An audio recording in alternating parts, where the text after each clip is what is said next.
yalan dünyada gülmedi yüzüm.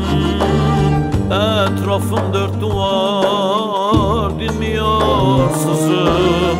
Nereye geldim ben, ne kadersizim. Bırak gardiyan, bırak gideyim. Bırak gardiyan, bırak gideyim.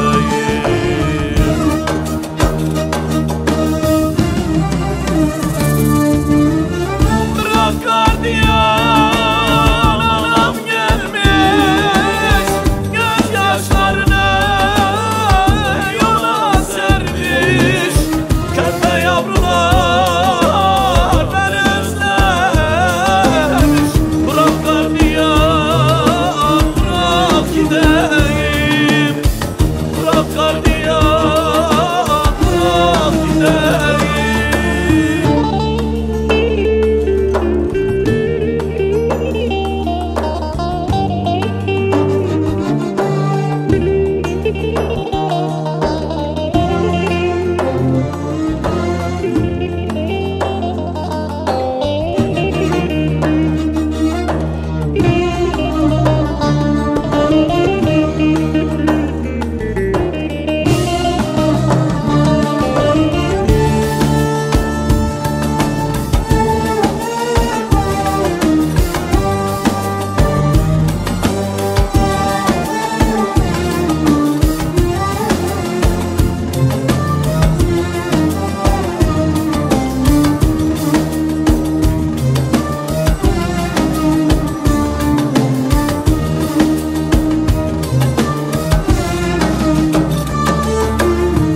Zalim felek neydi bana bu kastın?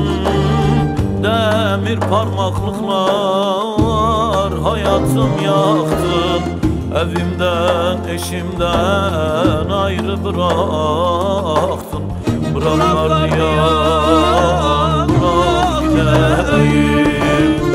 Bırak gardiyan, bırak gideyim.